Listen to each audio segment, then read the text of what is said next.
This concludes the opening of the senior officers meeting. The meeting will now.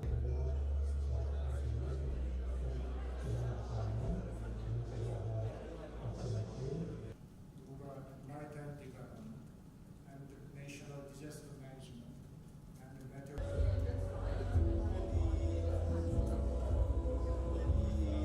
Evening. Yes. Then I went to the weather office.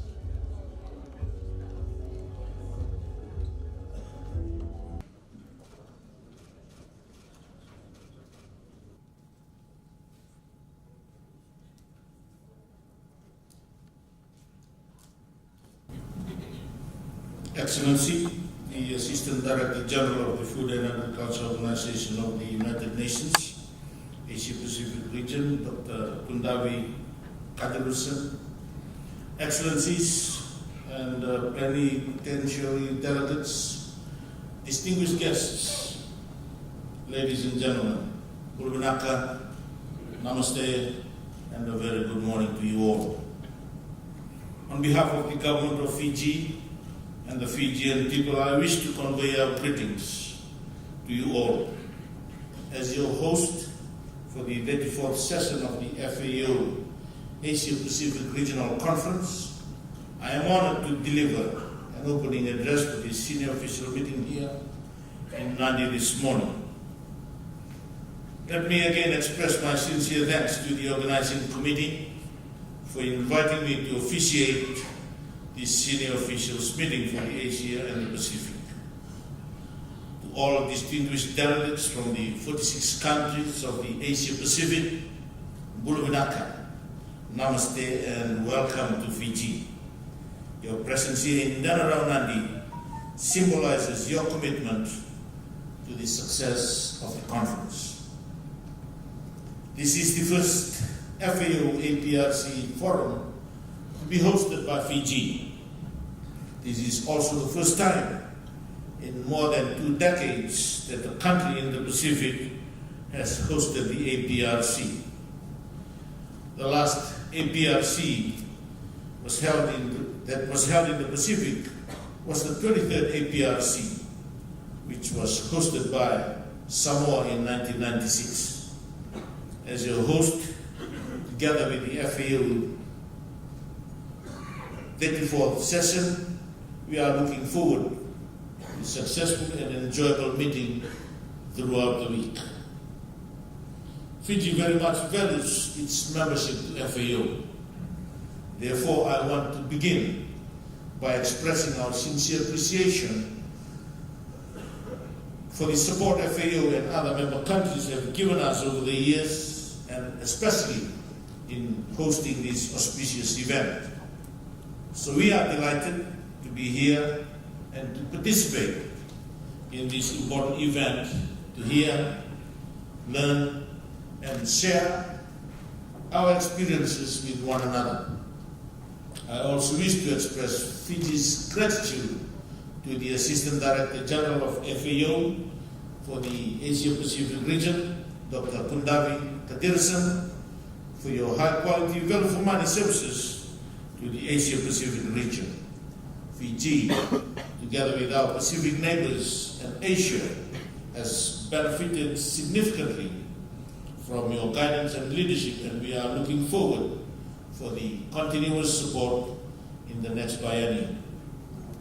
Excellencies, ladies and gentlemen, agriculture, fisheries and forestry is the backbone of many economies and plays a pivotal role in the development, growth and stability of the Asia-Pacific region. More than 50% of our rural communities rely on these primary resources for their employment, income and livelihoods. Food is a basic necessity of life, while agriculture is its main source.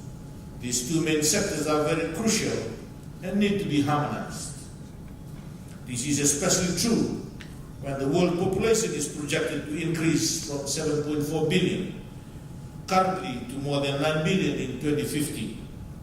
The increase in population, coupled with the change in lifestyles, diet and eating patterns, will lead to increase the demand for safe and nutritious food.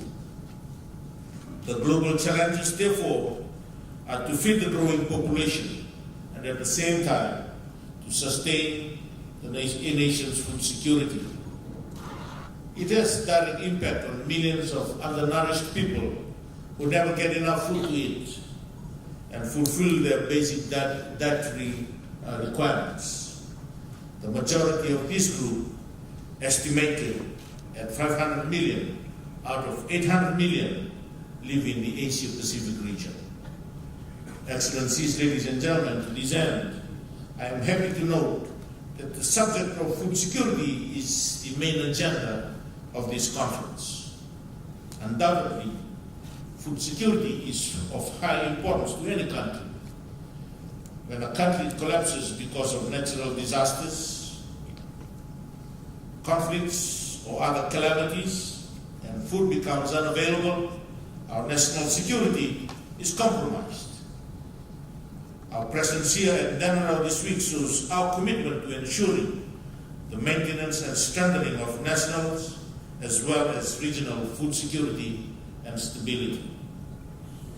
Apart from being susceptible to extreme climate events, food production has encountered a new challenge where food is now also a source for renewable energy.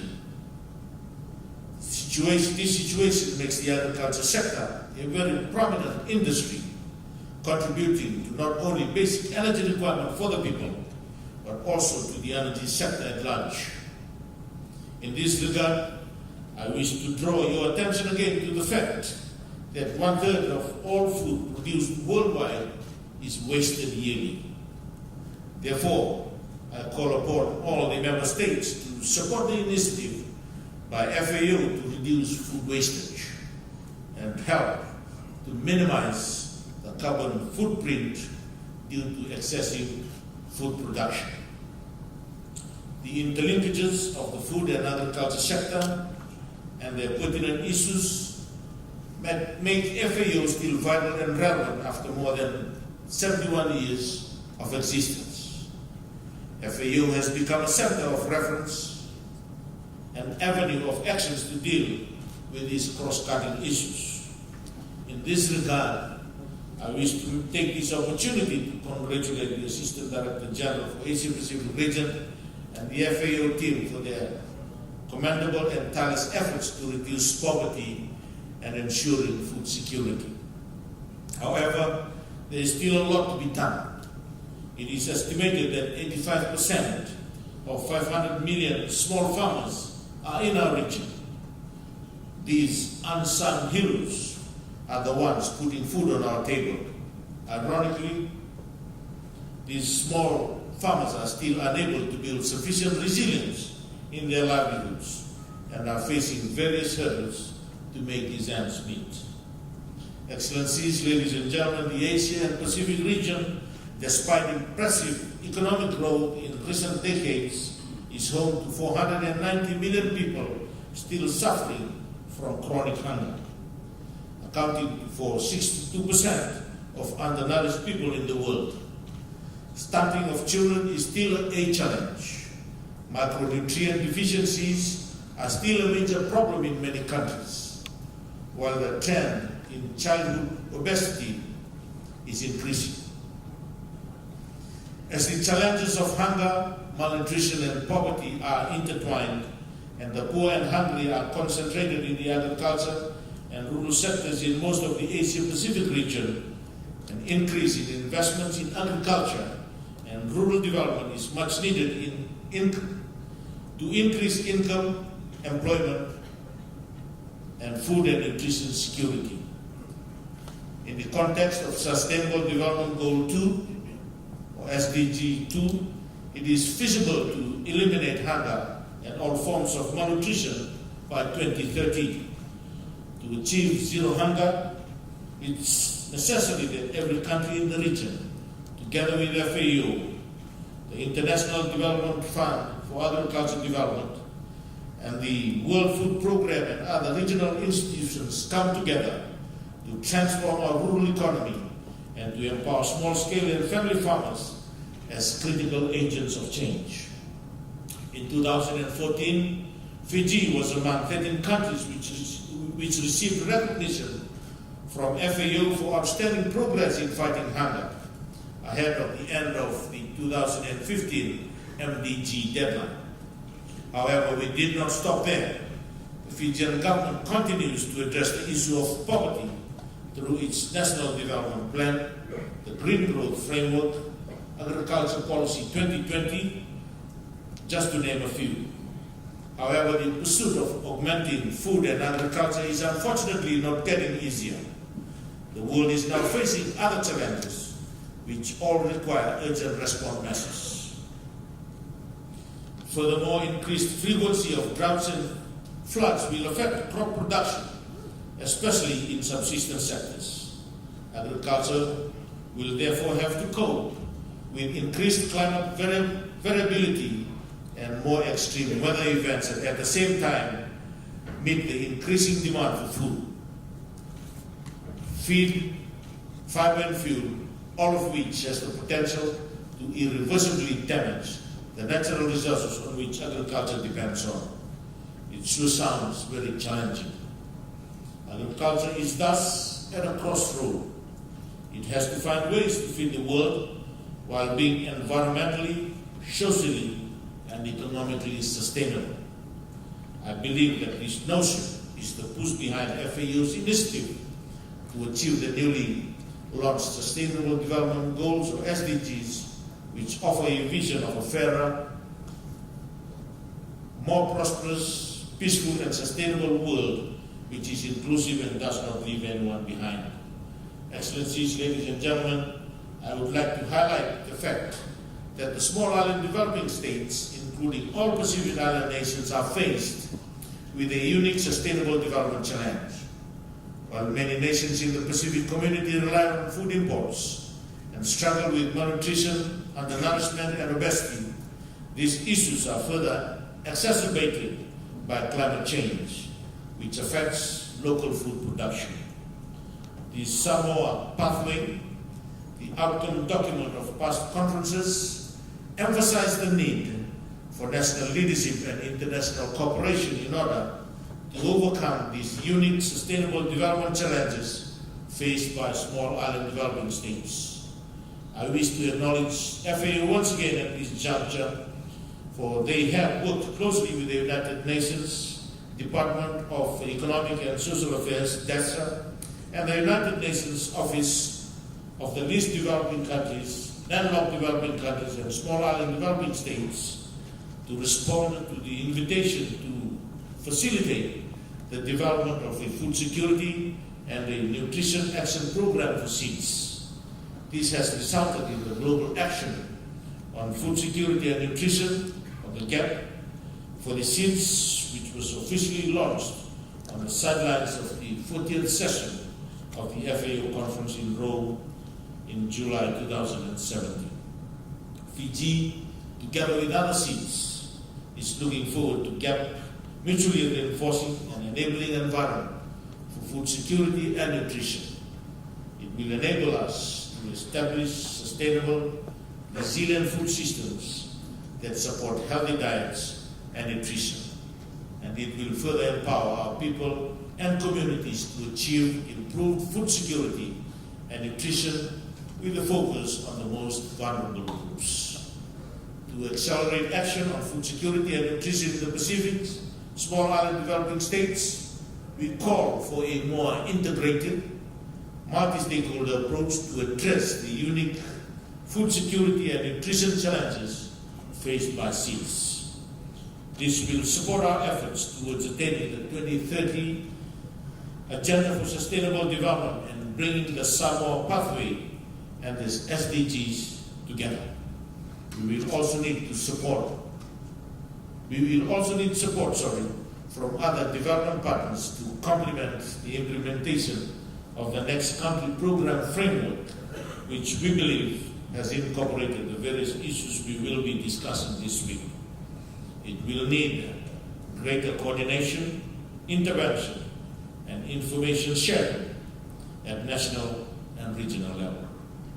Excellencies, ladies and gentlemen, I have just shared my thoughts with you on the global and specifically the Asia-Pacific scenario for food and agriculture.